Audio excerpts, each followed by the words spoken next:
thank you to you and Dr. Batish for the kind invitation to participate in this meeting. This is my first trip to India, and it's really been an exciting, enjoyable visit for me. So thank you so much. Before I get into the meat of the talk the topic that I'm going to be addressing this morning, I want to point out and invite everyone here to the 2018 annual meeting of the International Scientific Association for Probiotics and Prebiotics. This is the first time we are convening our meeting in an Asian location. The meeting will be held June 5th and 6th in Singapore.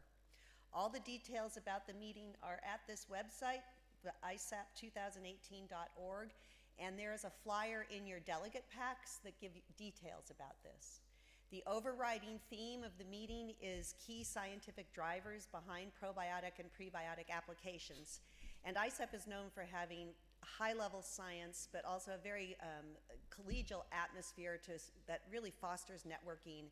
People have a great time at the meeting and always walk away learning a lot. And so I hope you can join us there. We look forward to it. What I want to talk about today is the concept of whether or not it might be time to consider live cultures to be included in official dietary recommendations.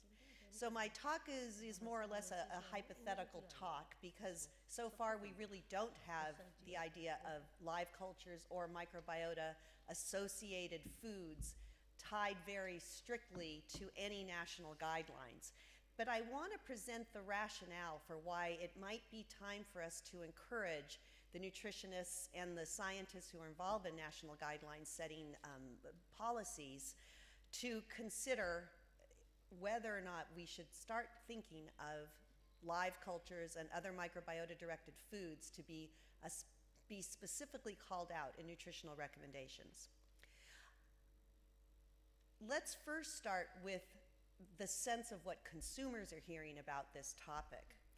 There are many internet communications that consumers have ready access to. I'm going to focus on two of those here, and that has to do with two commonly sourced websites that are used for answering medical questions that consumers have, and clinicians will also resort or reference these sites as well. But let's look at what Medscape wrote last year about fermented foods.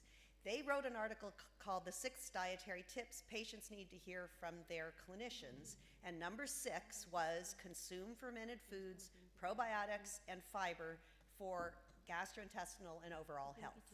So it's a very clear message coming from this medical website that consumers should be considering this.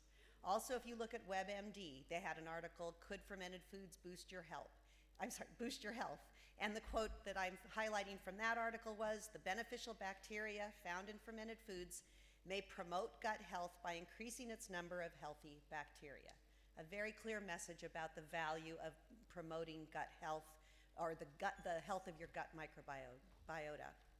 Dr. Oz is another person who has a very big presence in social media. I don't know if he's popular here or if he is even known here, but in the United States, he has a big following. I need to point out, because Dr. Merenstein forced me to say that he is not an evidence-based medicine physician. Even though he is a doctor, he plays a little loose with the recommendations. But regardless, he's highly regarded by the lay public. And he has written an article, and in that article he says eating fermented foods can help maintain a healthy gut balance. Similarly, there was an Eating Well article online that said 7 must-eat fermented foods for a healthy gut. So what we're seeing is that consumers are getting a lot of messages that supporting the gut microbiota through diet is a good thing. Well, what does the science say? What do we hear from scientists about the concept of dietary approaches to supporting the gut microbiota? I'm going to telescope back just a little bit and provide some reinforcement for many of the messages that you heard yesterday about how important microbes associated with the human body are to health. We know that our colonizing microbes play an important role in many physiological functions, including food digestion, immune system development, endocrine function, energy homeostasis, fat storage, blood lipids, brain signaling, gut integrity, and function. But as was pointed out yesterday, our modern microbiota may be deficient. And that deficiency in certain microbes, which may be associated, there's a theory that's being advanced that the disappearing microbes that modern people seem to lack compared to hunter-gatherer populations may be associated with epidemics of chronic diseases. And of course, the idea of helping with dietary management of chronic diseases is a very important component of what dietary guidelines should address. Dietary guidelines should give us tools to help decrease the occurrence of chronic diseases. We also know that microbe configurations in health are distinct from those associated with diseases. We don't know if it's causal as yet, but we do know that people with diseases or disorders oftentimes have a different microbial configuration. We know that diet, including orally consumed microbes, can influence the microbiome. So that's a fact, that what you eat does get reflected in the populations of microbes that are present in your gut. And we also know that nutritional status, which is an important issue for India, is impacted by the function of our gut microbial community. So suffice it to say, I think that scientists are supportive of the importance of live microbes or our colonizing microbes to our health. And that recognition has led to a search for strategies to support microbiota for nutritional as well as other benefits. Many of the proposed approaches to interacting with our colonizing microbes are proposed as drugs. So you will see many therapeutic projects underway to try to identify microbiota-associated drug therapies. But there also are a large number of food strategies that have been proposed. And the term microbiota-directed foods was recently coined in an article that was published this year, or last year. Scientists certainly are supporting food to support the concept of food to support a gut microbiota. This book, The Good Gut, was a popular press book that was authored by Drs. Erica and Justin Sonnenberg. And in that book, they say fermented foods, which contain a diverse collection of microorganisms, offer the best chance of encountering a microbe that will have a positive effect. So these authors were also very supportive of the idea that consumption of live microbes have an important beneficial health effect. A group of experts met in New York several years back under the auspices of ISAP, and we published this particular paper that looked at the evidence for both probiotics and prebiotics for public health and nutritional recommendations. And in general, the recommendations, or the summary or the conclusions of the article were that consumption of pro and prebiotics could have an important role in healthy gut function, healthy metabolic function, healthy immune function, and reduction of common infectious diseases. So and another example of scientists working toward development of this concept of the value of dietary sources of live microbes was reflected in this article by Bell and colleagues.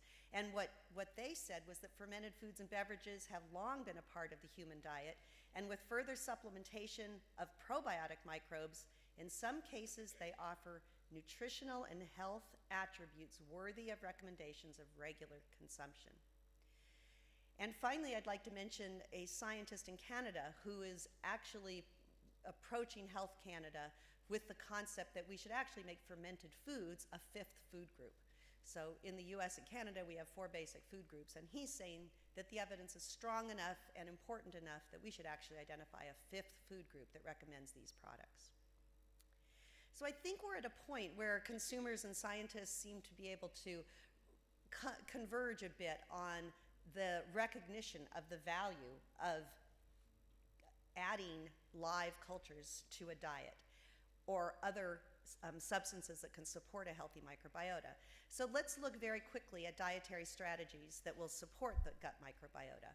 The first 2 that I'll discuss are listed on this slide. Certainly, dietary fibers can play a role. We know that they increase overall microbial diversity in numbers, and they currently are the subject of many national nutritional guidelines. So I don't think we really need to delve too much into the concept of dietary fiber. But prebiotics, which oftentimes are a subset of dietary fiber, have a special role and have a specifically defined role. And let me go into them just briefly.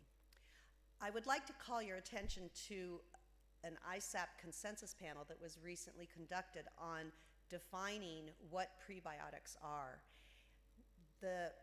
This particular paper is open access. It's in the Nature Reviews, Gastroenterology, and Hepatology, and it does provide an updated definition. The experts that were convened agreed that a prebiotic is a substrate that is selectively utilized by host microorganisms, conferring a health benefit. So it's important to realize that just like in the definition of probiotic, a prebiotic must have a documented health benefit. This particular scope